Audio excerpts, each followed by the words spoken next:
दिवस पहिला आहे ग्रामस्थांच्या प्रेमाखातर शिवेचा योग। पहिल्या दिवसाचं कीर्तन म्हणजे आपल्या जुन्या भाषेत बोलायचं म्हणजे पात्राचं कीर्तन म्हणतात त्याला। कसलं कीर्तन? जेवायला बसल्या बसल्या सुरुवातीला काय टाकतात? पात्र टाकतात। पात्रांनी द्रोणाचं काम माझ्याकडे आलं। आज पक्वान्न अजिबात नाही, पक्वान्नाची आज अपेक्षा करायची। पहिलं कीर्तन म्हणजे द्रोण पात्र। त्यामुळं येणारा प्रत्येक वक्ता नंबर 1 ची मेजवानी आपल्याला देणार, बरोबर? पण हे लक्षात असू द्या, कोणी कितीही भारी पदार्थ वाढला तरी आपल्या पात्रावर खावा लागणार हे लक्षात असू द्या।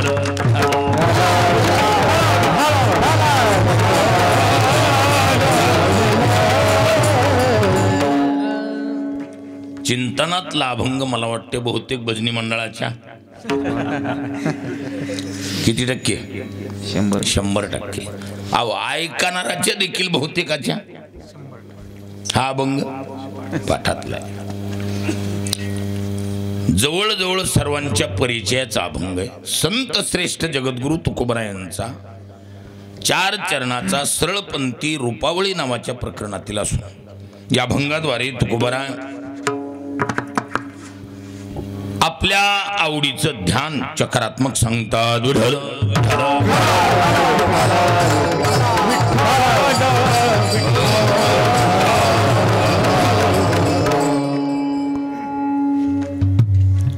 संप्रदायामध्ये 2 धारा प्रचलित आहेत। एका धारेचं नाव आहे रूप आणि दुसऱ्या धारेचं नाव आहे ध्यान। त्याचंच दुसरं नाव पडलं वास्करण देहूकर। ही ओळखायची कशी? ज्यांच्या कीर्तनाची सुरुवात सुंदर ते ध्यान न होत असेल समजायचं ते ध्यान धारेची आहेत, आणि ज्यांच्या कीर्तनाची सुरुवात रूप पाहता लोचन होत असेल समजायचं रूप धारेची आहेत। विठ्ठल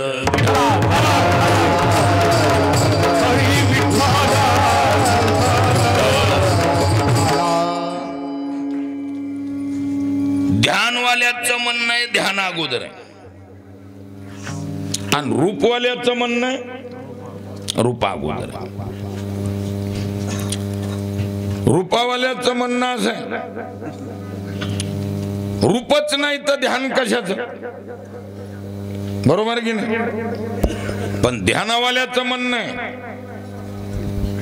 पहिले कोठेची नव्हते काही, चंद्र सूर्य तारा नाही, अवघे शून्याची होती पाही, कानोबा तेरे तेरे ते। पहिलं काहीच नव्हतं। मग जेव्हा काहीच नव्हतं अशा निर्गुण अवस्थेत देखील ध्यान होतं। ध्यानानं रूप प्रगट केलंय, त्यामुळं रूपाच्या अगोदर ध्यान आहे। त्यामुळं ध्यानवाले कच्चे आहेत का? कच्चे नाहीत। ज्यांनी रूपाला प्रगट केलं। आणि आपल्या संप्रदायामध्ये नामा एवढीच किंमत, रूपा एवढीच किंमत ध्यानाला आहे। संतांनी ध्यानाला किंमत दिली। हा वास्तविक ध्यान ही अष्टांग योगातील एक अंग आहे की नाही? यम नियम आसन प्राणायाम प्रत्याहार ध्यान धारणा समाधी। विडल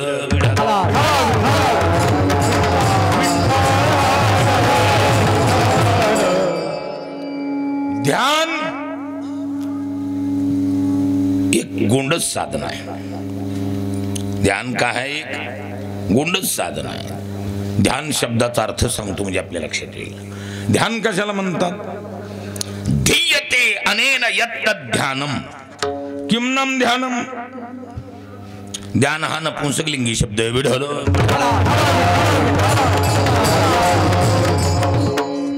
काय ध्यान ध्यान शब्दाचा अर्थ आहे हा काय ध्येय चिंतने नावाचा धातू आहे ध्येयते अनेन यत्त ध्यानम याचा अर्थ ज्याच्याद्वारे ध्येयभूत वस्तू प्राप्त केल्या जाती त्या चीजेचं नाव आहे ध्यान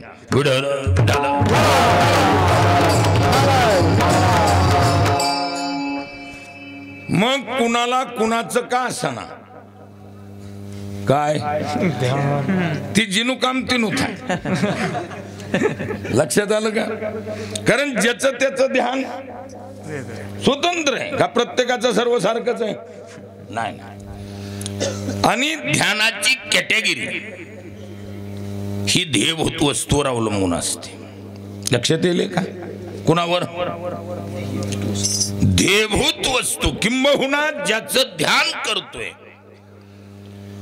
त्याची जी लेवल ती ध्यानाची लेवल मग तुम्ही कुणाचे ध्यान करा ध्येयभूत वस्तू जर त्या लेवलची नसेल तर ध्यान देखील त्याच लेवलचं राहतंय ज्याचं ध्यान करायचंय त्याच्यावर ध्यानाची किंमत अवलंबून आहे हे संत श्रेष्ठ जगद्गुरु तुकोबारायांच्या आवडीचं ध्यान आहे कुणाच्या तुकोबारायासारख्या दिव्य पुरुषाच्या आवडीचं ध्यान आहे आता ध्येयभूत वस्तू म्हणजे परमात्मा कोण आहे परमात्मा परमात्मा कसा संतांनी गोंडस वर्णन केले सुंदर मुख साजिरे कुंडले मनोहार गोमटियो नागरी नाग खोपा केशर कस्तुरी लल्लाटियो काय गोंडस वर्णन आहे त्याचं कुणाचं रूप सावळे सुकुमार रूप सावळे सुकुमार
रूपासारखीच म्हणण्याची ठेव नाही म्हणे रूप सावळे सुकुमार कानी कुंडले मकराकार परमात्म्याचं रूप कसं आहे सुकुमार आहे महाराज राजस सुकुमार मदनाचा पुतळा रवी शशी कळा लोपलिया परमात्म्याचं स्वरूप सुंदर आहे परमात्मा स्वतः सुंदर आहे आणि म्हणून त्याचं ध्यान देखील कसं आहे म्हणून तुकोबाराय म्हणतात काय काय म्हणतात सुंदर ते ध्यान उभे विटेवा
करते ध्यान उभे विटेवरी कर कटावरी ठेवूनिया. परमात्म्याचं ध्यान कसे सुंदर आहे म्हणतात तुकोबरा. आता वास्तविक व्यवहाराच्या चष्म्यातून पाहिलं तर जवळजवळ बहुतेकानं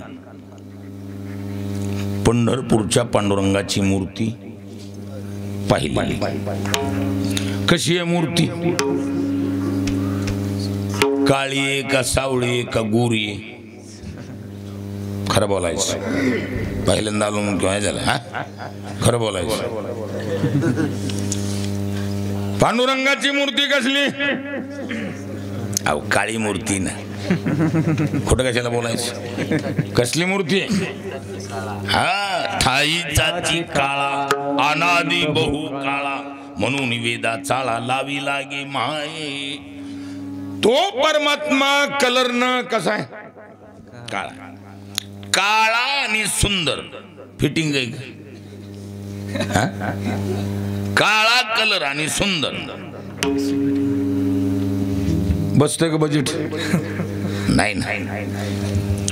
परमात्मा काळा जरूर आहे. पहिली गोष्ट आम्ही सुंदर शब्दाचा अर्थ सांगत असतो. सुंदर कशाला म्हणतात? सुंदर शब्दाचा अर्थच आहे सुष्टुम अंतरम यस्मात् तत् सुंदरम. काय? सुष्टुम म्हणजे चांगलं, अंतर म्हणजे आतलं. काय? सुष्टुम अंतरम अर्थात अंतर म्हणजे आतलं. अंतर ज्याच्या आतलं चांगले त्याला सुंदर म्हणत जाऊ. लक्षात येईल का? हे व्याकरण आहे. व्याकरण काय करते? जसा पाहिजे तसा अर्थ काढू शकते. विढल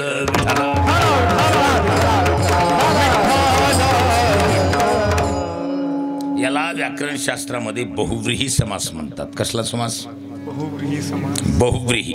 बहुनी व्रीह्यन्ते न तू एकद्विनी त्रीनी तत्र बहुनी बहुनी व्रीह्यन्ते इति बहुव्रीही. अर्थात एका दोघात ह्याचा अर्थ नसतो. काय?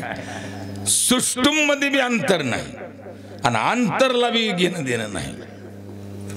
यस्य तत् म्हणजे ते तिसरंच आहे असे.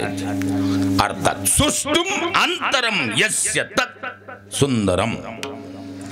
ज्याच्या आतलं चांगलं ते सुंदर. मग ते कुणाच्या का आतलं असणार? लक्षात आलं का? ज्याच्या आतलं चांगलं ते सुंदर. वरल्या कलरवर शास्त्र संत बिल काढीत. काय भुललासी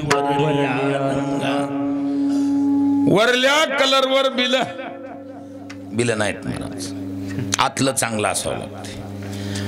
आता देवाचं आतलं कसं आहे हे बी महत्वाचं आहे का नाही? एक महात्मा होऊन गेला महाराज. नाव बी वजनदार त्याच आणि झाला बी तसाच. वल्लभाचार्य. कोण? मुळात रसच किती आहेत खाद्यपदार्थात? षड्रस. 6 रस आहेत है की नाही? खरट तिखट आंबट तुरट. त्याच्यापैकी त्याने किती वगळली? 5 वगळली आणि एकाच रसाचं पान केलं जिंदगीभर. त्याचं नाव आहे मधुर रस. आणि त्या मधुर रसाचे आलेले अनुभव 8 श्लोकात ग्रथित केले आणि त्याला नावच दिलं मधुराष्टक. कसला अष्टक? मधुराष्टक. आणि त्या महात्म्यानं परमात्म्याच्या आतला बी फोटो घेतला. विढल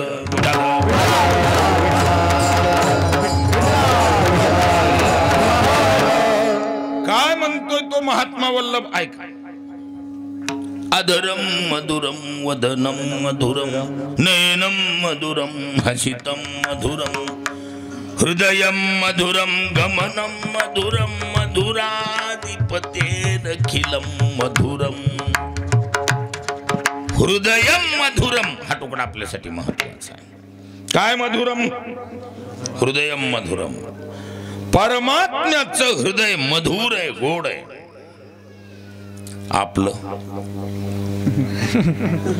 न सांगितलेलं बर परमात्म्याचं हृदय मधुर आहे, अंतःकरण मधुर आहे, म्हणून काय परमात्मा सुंदर आहे.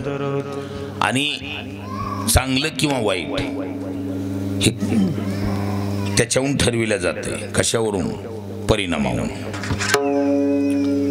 कोणत्याही विषयाचा चांगले वाईटपणा ही कशावर फायनल आहे? परिणामावर. काही असो, ज्याचे परिणाम चांगले ते चांगले, ज्याचे परिणाम वाईट ते वाईट. मग ते काही असो, सुरुवात कशी असू द्या, मधला काळ कसाही जाऊ द्या, शेवटीचे गोड तेची खरे गा. शेवट गोड हेच खरंय. मधला आणि सुरुवातीचं गौण बाब आहे, फार किमतीचं नाही. हा माणसाच्या जन्माची सुरुवात कुठेही हो द्या, मधला काळ कितीही चढ उताराचा जाऊ द्या, किमतीचा नाही. ज्ञानोबा सांगतो, भलतिया जाती जन्मावे भजी जे का विरोधावे, भक्त का वैरिया भावे माझी आची. भलत्या जातीत जन्म हो द्या, मधला काळ किती चढ उताराचा जाऊ द्या, किंमत कशाला दिली? शेवटीचा दिस शेवटीचा दिस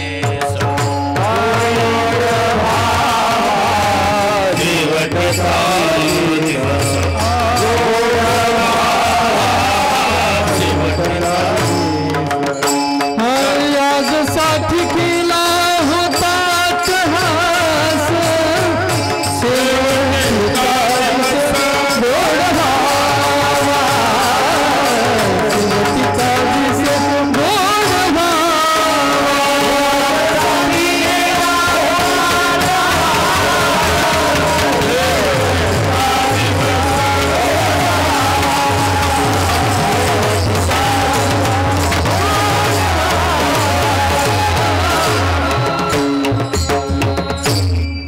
साठी केला होता टहास, शेवटीचा दिवस गोड व्हावा.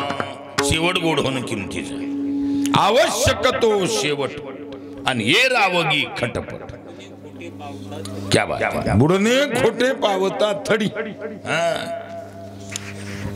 स्वप्नी झाली ओढाओढी, नासली जागृती घडी, सात जोडी शेवटी गोड घास. विढल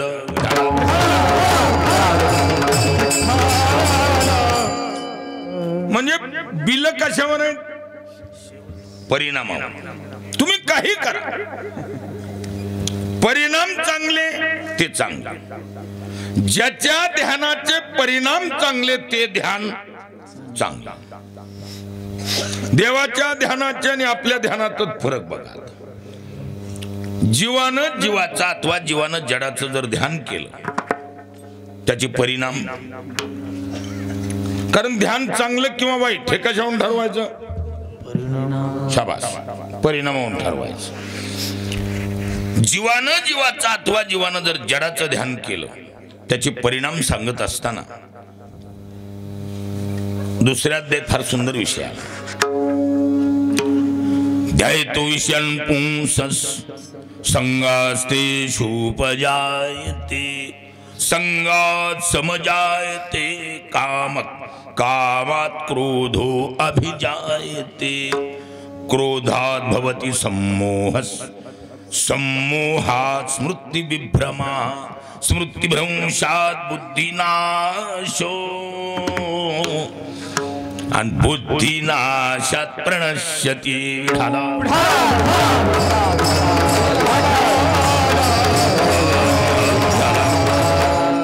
काय म्हटलंय?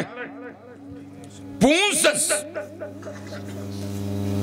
विषयान ध्यायते, ध्यायतो विषयान पुंसस. पुंसस स्त्री पुरुष आदी करून कुणी असो, जीवानं जीवाचा अथवा जीवनाचं जडाचं ध्यान केलं तर त्याच्या पावत्या येते.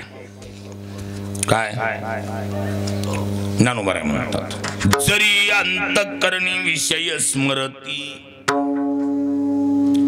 तरी निसंगाही आपजे संगती आणि संगे प्रगटे मूर्ती अभिलाषाची. कुणीही कुणाचं ध्यान केलं की ज्याचं ध्यान केलंय ती वस्तू, ती व्यक्ती, तो पदार्थ आपल्या जवळ असावा असं वाटतंय. क्या बात आहे. ज्याचे जया ध्यान त्याची होय त्याचे मन असं ते. ज्या वस्तू व्यक्ती पदार्थाचं ध्यान केलंय तू कुठं असावा, असं जवळ असावं वाटतं. त्याला संग म्हणायचं. जवळ आला की संग झाला. आणि संग आला की संगातून दोन रस्ते. पतन उद्धार संगाचा महिमा.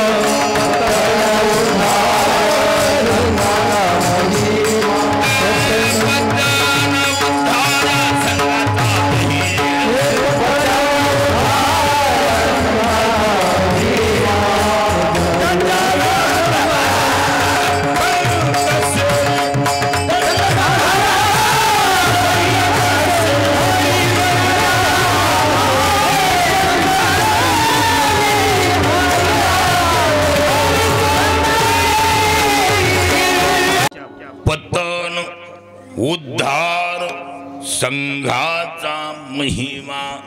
म्हणून त्याच्यावे आधमा संत सेवी. याचा अर्थ संघातून दोन रस्तेत, पण जीवानं जीवाचा अथवा जीवानं जडाचं जर ध्यान केलं, संघ संगे प्रगटे मूर्ती अभिलाषाची. आणि एकदा संघ झाला कि संघातून संघात समजायते काम. संघातून काम नाम इच्छा शक्ती तयार होते. संघातून कोण तयार होतं? काम. काम शब्दाचा अर्थ इच्छा. पंचदशीकारांनी फार गोंडस अर्थ केला.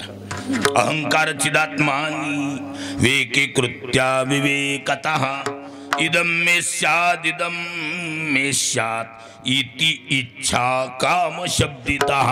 विठाला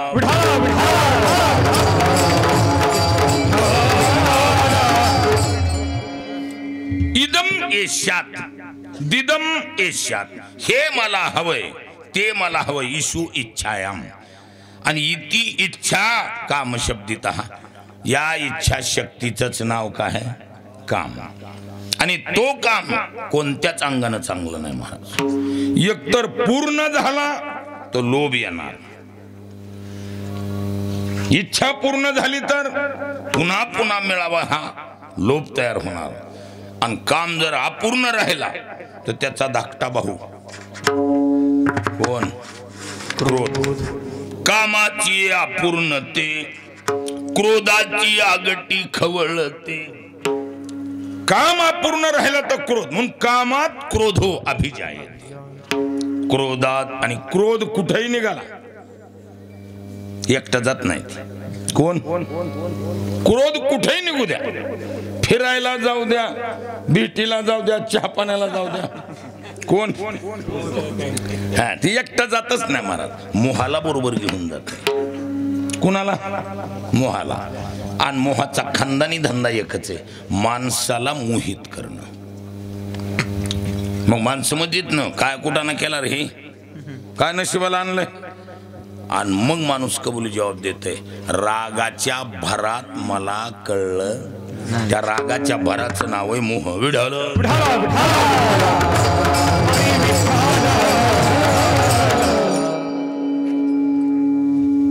तो मोह कसा आहे ते ऐका.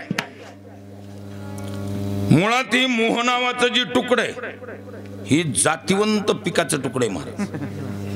हा, नंबर 1चं रबीचं तुकडे. हे त्या धाकट्या चुलत्याच्या नावावर आलेले तुकडे. कुणाच्या?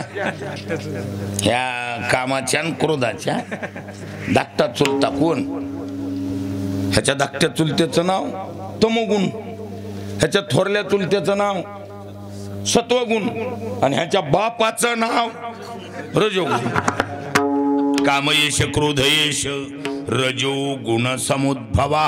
विढाला.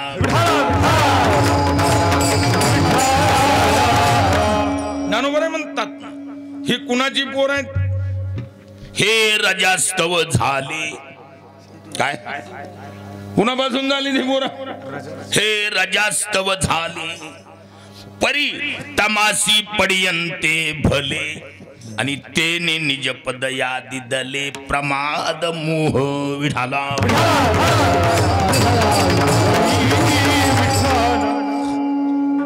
थोरल्या चुलत्याला एकच पोरग. कोणत्या? सत्वगुणाला म्हणा एकच पोरग झालं त्याला, पण पोरग बाणेदार झालं. पोराचं नाव ज्ञान.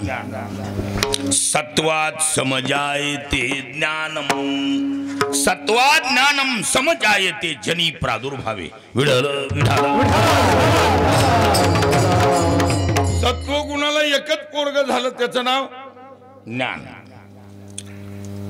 रजोगुणाला हे दोन पोर आहेत, काम आणि क्रोध.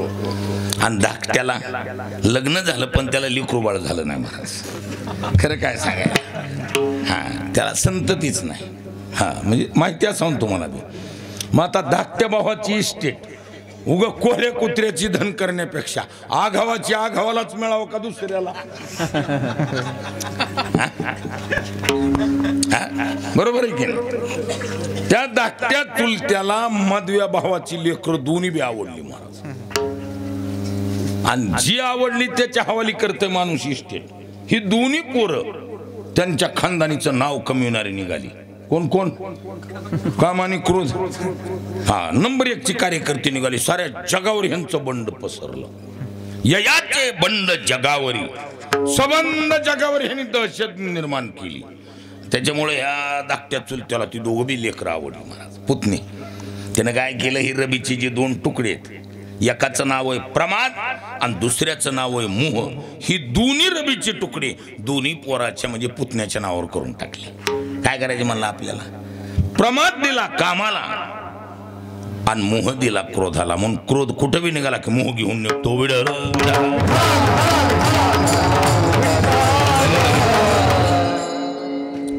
ज्ञानोबा म्हणतात, कामात क्रोधो अभिजायते क्रोधात भवती सम्मोहस. क्रोधापासून कोण आहे? माणूस रागावला, राग आला की पुढचं टोटल कार्यक्रम एकटा उरखितो. कोण? मोह. आता मोहाची वाईट काय अवस्था आहे ती ऐका. संमोहित झाली या व्यक्ती. माणूस एकदा विषयानं रागाच्या भरात असा मोहित झाला, त्याची जी स्मृती न स्मृती, बुद्धीची थोरली बहीण. कोणाची? बुद्धीची थोरली बहीण. नवीन नवीन ज्ञान मिळवायचं काम बुद्धीचं आणि साचेबद्ध कप्पे वाईज रचून ठेवायचं काम स्मृतीचं. बुद्धीनं कधी बी हाक मारली, अक्का ते अमुक अमुक अभंगाचं उत्तरार्ध काय, मग ती पापण्यात ताणू ताणू त्या स्मृतीला म्हणते बघ बरं तिथं वडल्या कप्प्यात आहे का, तिथं आहे का, तिथं आहे का, ते असं चाळीत जात आहे. भोवया ताणायला लागलं की समजायचं हे तर कार्यक्रम कोणाचा चालू झालाय? स्मृतीचा. म्हणजे जेवढं पाठीमागं पाठांतर केलंय काय जे असेल ज्या विषयाचं ते टोटल कप्पे वाईज रचून ठेवायचं काम कोणी केलंय? स्मृतीनं. स्मृती शब्दाचा अर्थ नैयायिकाने केलाय. अनुभवजन्य ज्ञानम इति स्मृती.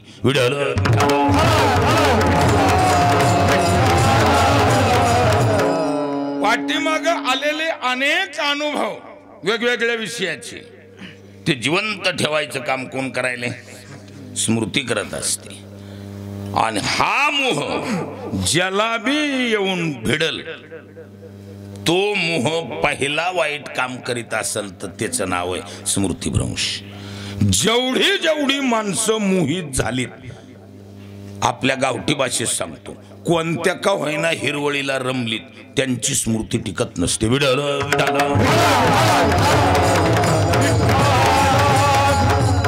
भाषा कळती का नाही कळत? कसली का हिरवळ असताना सर्रास माणसं कशाला नादी लागतील? हिरवळीची नादी लागते. माणसं फसली कशाने? हिरवळीच्या नादानं फसली. हा अहो हिरवे चारे भांबावे पशु, भांबावून जाऊन मिठी मारते माणूस. कशाला? हिरवळीला म्हणा. जेवढी बी माणसं फसली कशानं फसली वाटते? फक्त हिरवळीच्या मुळे माणसं नादी लागली. आणि माणसाच्या लक्षात उशिरा आलं काय हिरवळीच कसपट होत असते. लक्षात येईल का नाही? हिरवळीचं पुढं काय होतंय आणि काड्या टोचायल्यावर मग माणूस म्हणतोय मला काय माहिती रा असलंय म्हणून. विढाला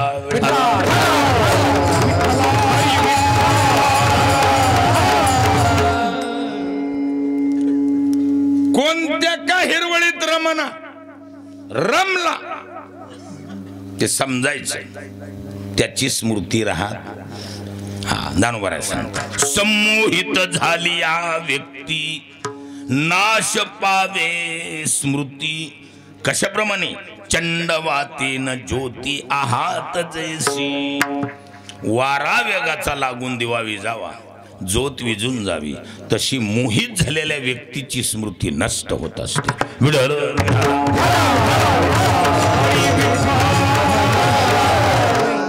गीताच कशासाठी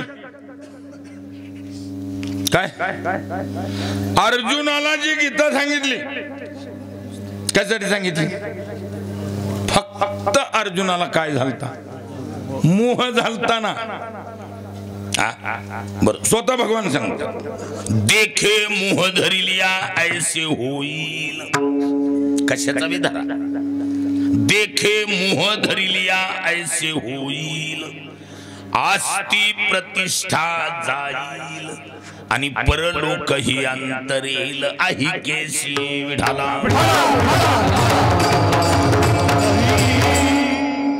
कशाचाही मोह धरा मोह धरला माणसाचं काय राहत नाही वजन बी राहत नाही असलेली प्रतिष्ठा जाते. आणि दुसरं महत्वाचं स्मृतीभ्रंश होतो. म्हणून बरीचशी माणसं प्रामाणिकपणे कबुली जबाब देतात महाराज आता मला पहिल्यासारखं आठवा नाही समजायचं हिरवळीच्या पावत्या आहेत.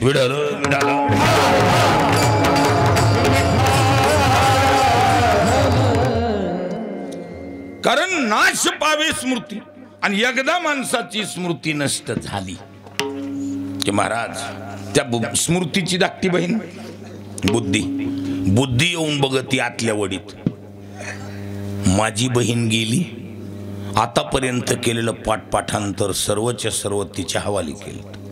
ती गेली म्हणजे जेवढं कमवलंय तेवढं तिच्याबरोबर लॅप्स गेलं निघून काही राहिलं काहीच नाही. आणि मग बुद्धी अवघड मानते मला तरी जगून काय करायचं. ज्ञानोबा म्हणतात सर्वथा बुद्धी अवघडी हृदया माझी. ती अवघड मानते म्हणजे एवढ्या टोकाला जाते केवढ्या जगायचंच नाही आणि नका जगू द्या पण ती सहज मरत नाही पुन्हा. मग बुद्धी ज्या क्षणाला नष्ट होते त्याच्या दुसऱ्या क्षणाचं नाव आहे आत्महत्या.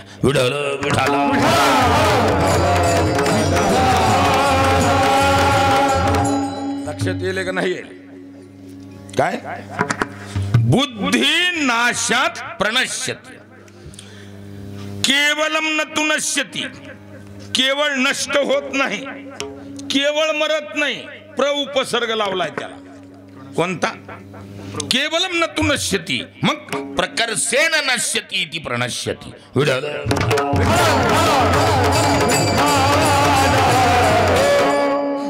आता सिरियल सांगतो म्हणजे आपल्या लक्षात येईल. कुणीही कुणाचं ध्यान केलं ध्यानातून वस्तू व्यक्ती पदार्थाचं सानिध्य संग झाला काम उत्पन्न होणार. कामातून क्रोध क्रोधातून मोह मोहातून स्मृतीभ्रंश आणि स्मृतीभ्रंशान बुद्धीचा नाश आणि बुद्धिनाशाच्या दुसऱ्या क्षणाचं नाव आहे आत्महत्या. मग आपण कुणीही कुणाचं ध्यान केलं तर आपला अंतिम आत्महत्येत रूपांतर होतंय. कळायले का नाही कळायला? जीवानं जीवाचं अथवा जीवानं जडाचं जर ध्यान केलं तर शेवटचं टोक कुठे यायले आत्महत्येसारख्या घोर क्रियेत त्याचं रूपांतर होतंय. म्हणजे आपली ध्यान डबल उच्चारायसारखी नाही.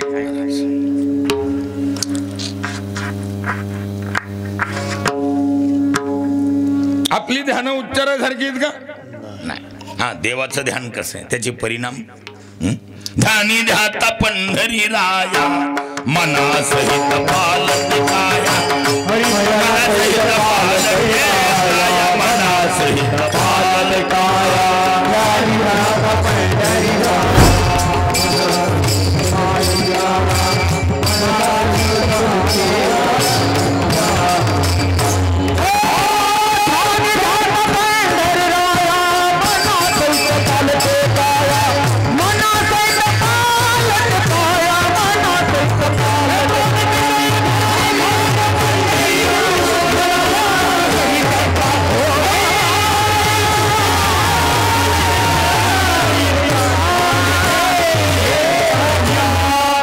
ध्यानी ध्याता पंढरी राया पंढरी राया मना सहित पालटी काया मना सहित काया पलटून जाती एवढी ताकद आहे परमात्म्याच्या ध्यानात किंवा विठ्ठल रुक्मिणी तुम्ही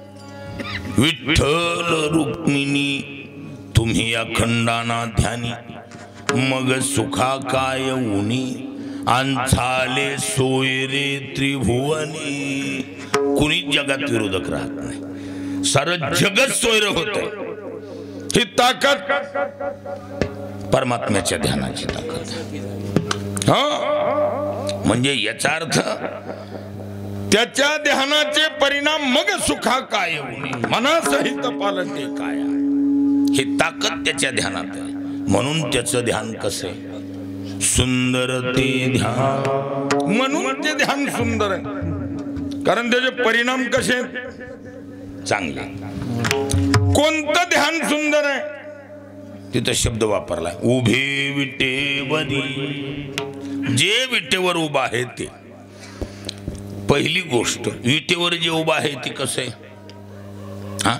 समपाय करकटी उभा तटी भिवरेच्या समचरण दृष्टी विटेवर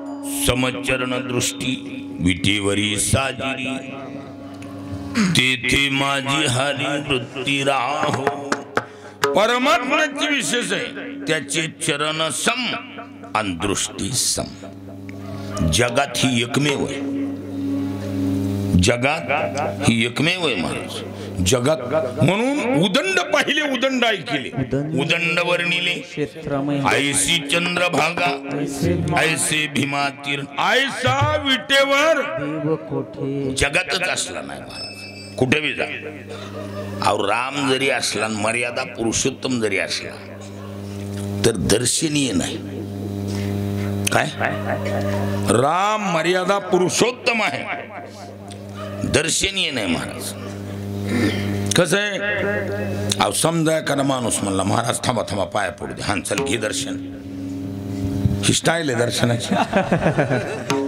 आणि राम कसा आहे असाच आहे का कसा आहे असाच आहे ना राम दर्शनीय का नाही बरं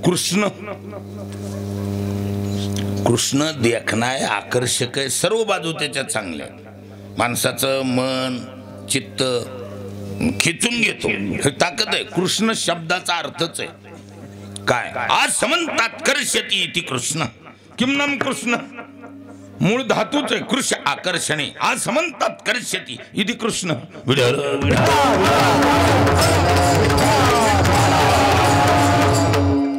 खेचायला चांगला आहे तो. कोण खेचायला चांगला आहे, पण अडचण काय दर्शनीय नाही. थांबा थांबा दर्शन, हा चला घ्या दर्शन. ही स्टाईल आहे का दर्शन? नाही ना, ती मुद्रा त्रिभंगी देहुणा ठाण मांडून या माय. याचा अर्थ अहो दीड हुडा त्याचं नाव आहे दिहुडा. लक्षात आलं का नाही आलं? काय दीड हुडा त्याचं नाव देहुडा. देहुडा चरणी वाजवितो. दर्शनीय आहे का? नाही. आता प्रचलित ही दोघं नाहीत म्हणल्यावर बाकी चौकड फिरा मग. उदंड पाहिले म्हणतात, उदंड ऐकिले, उदंड वर्णिले क्षेत्र महिमी. अहो एवढंच नाही, भूवैकुंठ महिवरी आसे प्रत्यक्ष जगन्नाथपुरी. पण तया देवा नाही हात पाय. अहो किती बी देखना माणूस असू द्या आणि असा तुंडा असू द्या,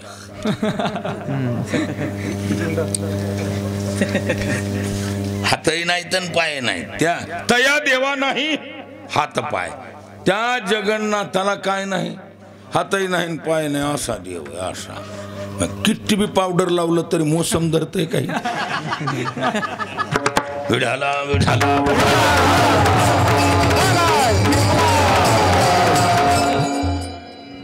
म्हणजे दर्शनीय आहे का? बोला.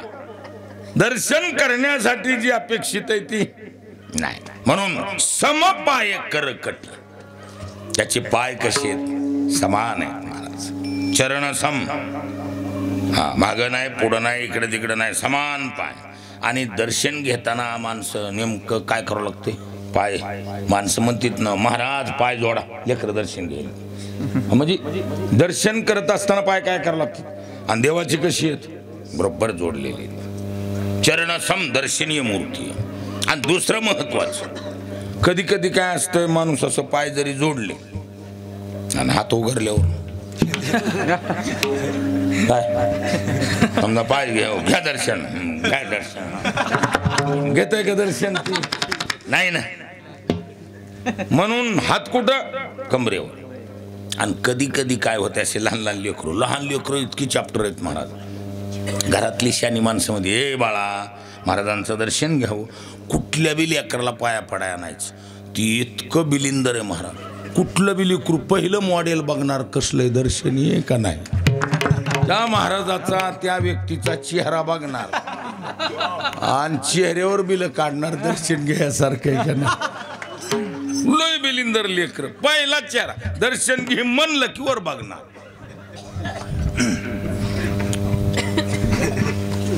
समजा एखाद्या वेळेला पाय जोडले, हात इथे आहेत आणि डोळे वाटारून बघितल्यावर दर्शन घेतोय कधी? बरं, आपण केलेल्या कुटाण्याच्या पावत्या त्या मालकाला माहिती असतील का नसतील?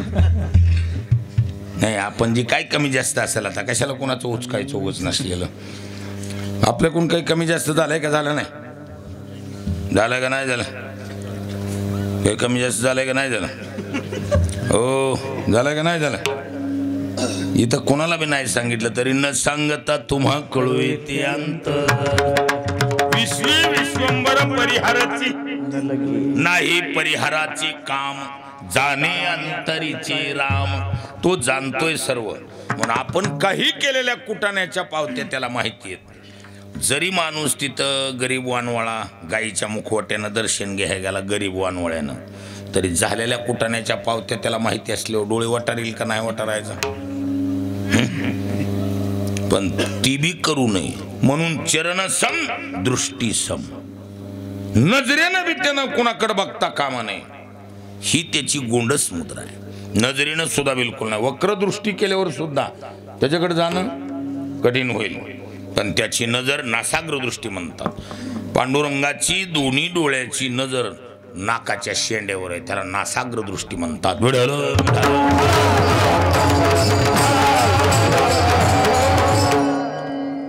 म्हणून जे विटेवर आहे ते कसं आहे? चरण समय दृष्टी समय. आणि पुढे एक शब्द वापरला, एवढ्यावरच बिलं नाहीत काढलं. मग सुंदरपणाची खरी गोंडस व्याख्या पुढे केली. करकटावरी ठेवून कमरेवर हात ठेवून जी मूर्ती आहे ना, ती ध्यान सुंदर आहे. तुळशीच्या माळा. क्या बात आहे. करकटावरी तुळशीच्या माळा. क्या बात आहे. ऐशी रूप डोळा दावी हरी. असं का? त्याचं कारण आहे. आता मला सांगा,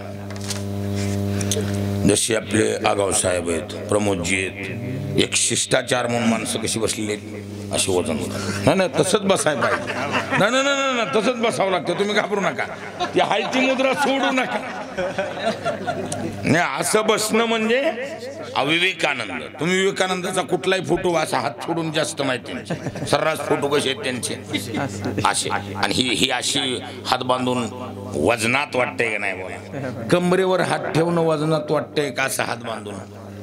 खरं बोलायचं. असे हात बांधून असे वजनात. असा विवेकानंदाचा फोटो कसा आहे? असा वजनात.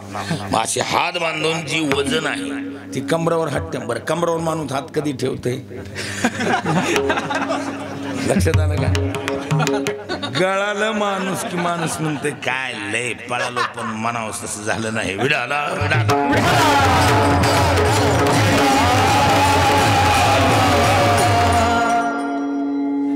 गळाल्याच्या पावत्या आहेत ना त्या, आहे की नाही? कमरावर हात. मग अशा हातानं सुंदर दिसल का कमरेवरल्या? अशा हातानं सुंदर दिसते. मग कमरेवर करकटावरी ठेवून या. ते ध्यान सुंदर कशावरून? त्याचं कारण आहे. आपलं ध्यानाची सुंदरता कशावर फायनल केली आपण? शाबास.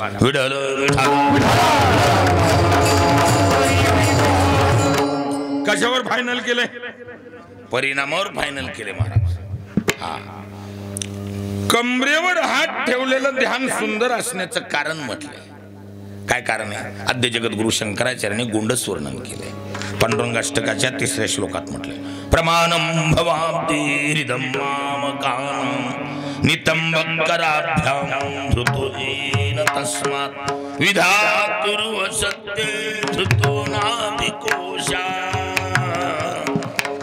परब्रह्मलिंगं भजे प्रमाणम भव अब्धे. भवनाम संसार. भव शब्दाचा अर्थ काय केलाय? संसार. आप म्हणजे पाणी, धी म्हणजे साठा. भव अब्धे अर्थात सप्तमी एक वचन. अब्ध अब्धे रामे रामयो अर्थात सप्तमी एक वचन. म्हणजे संसार रूपी सागरात आतमध्ये ठाई सप्तमी. भव अब्धे संसार रूपी सागरात यत् प्रमाणम दर्शयते. काय? यत् प्रमाणम दर्शयते. केन दर्शयते? नितंबकराभ्याम. हा, म्हणजे संसार रूपी सागरात किती पाणी आहे याचं प्रमाण दाखविणारी हात आहेत. नितंबक म्हणजे कंबर. कराभ्याम हातानं कंबर धरून दाखविले की बाबा रे भवसागर तरता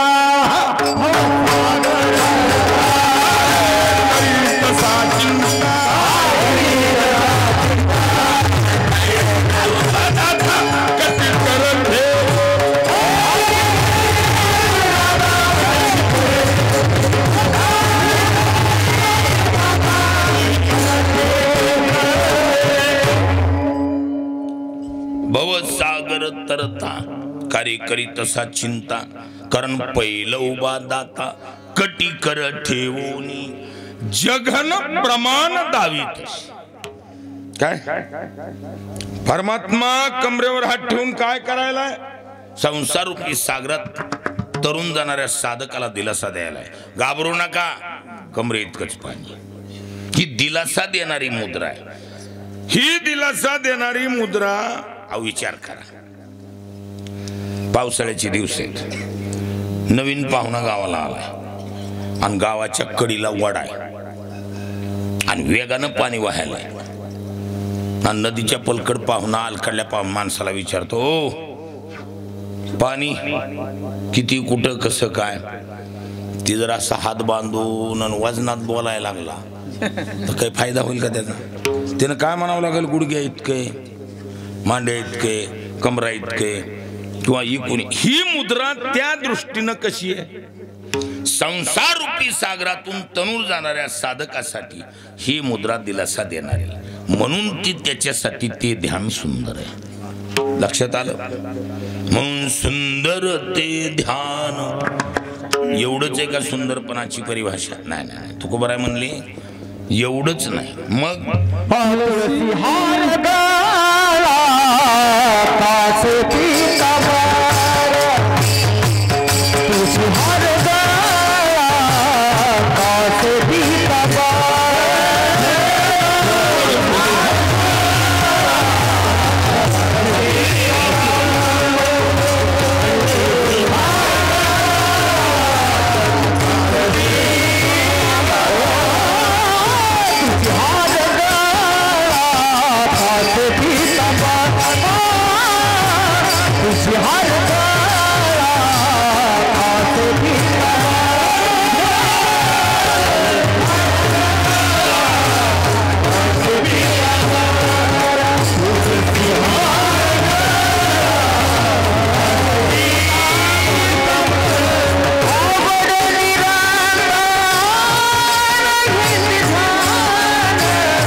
Hallelujah.